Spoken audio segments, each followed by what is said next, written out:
You're watching Outdoors Delmarva, which is presented by Gateway Subaru. Higher standards.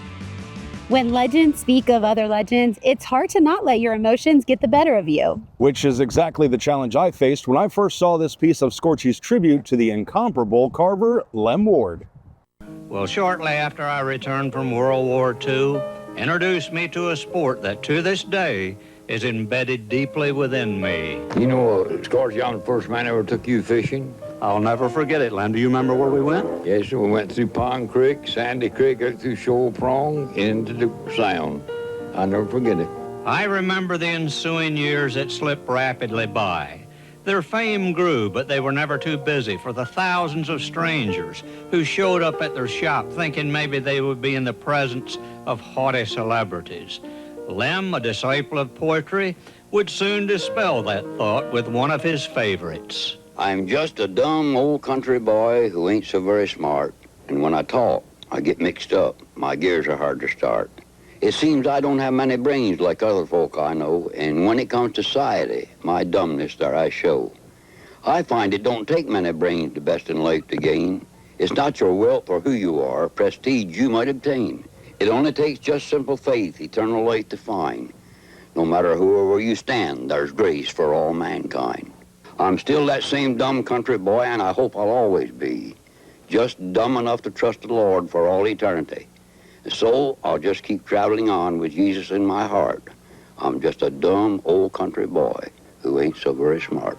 In 1972, their halcyon days began to fade. Lem suffered a stroke which left him paralyzed on one side.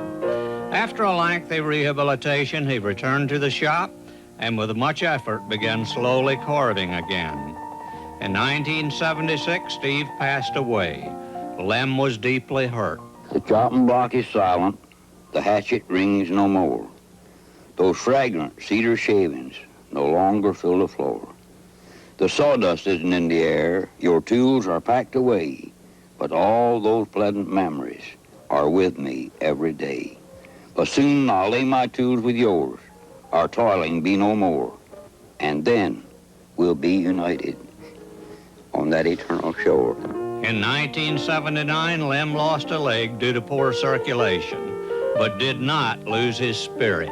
If God is willing, I'm going to walk again, and I expect to go fishing with you before it's over with. And he did walk again, and I was there to record his first steps on his artificial leg. I think the proudest moment of my dad's life was the day that he walked into the Civic Center on his prosthesis.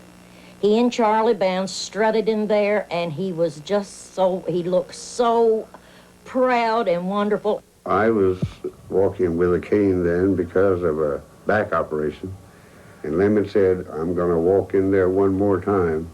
And I said, well, if you do, I'm going to walk with you. When we get in there, I'm going to put you in a wheelchair. But we got there, and we walked in that front door, and I think both of us had tears in our eyes. In 1983, Lem seemed to sense his fatalism. He was drawing and remarking prints under the guidance of artist and close friend Jack Schroeder when I asked him to recite a poem. Sometimes when you're feeling important, and sometimes when your ego's in bloom, sometimes when you take it for granted you're the outstanding man in the room, sometimes when you feel that your going would leave an unfillable hole, just follow these simple instructions. They are good for the peace of your soul. Take a bucket, fill it with water, place your hand in it up to the wrist, then pull it out. And the hole that's remaining is the measure of how much you'll be missed. There's a moral to this story. Do the best you possibly can. Be proud of yourself, but remember, there is no indispensable man. Then he said something I'll always remember. He said, I'd rather carve than eat, but I can't do it anymore. I've tried so hard. The dumb old country boy who never was had carved his last bird. He became bedridden shortly thereafter and passed away in August of 1984. The world had lost a legend. The world had lost a legend, but legends never die. Outdoors Delmarva will be right back.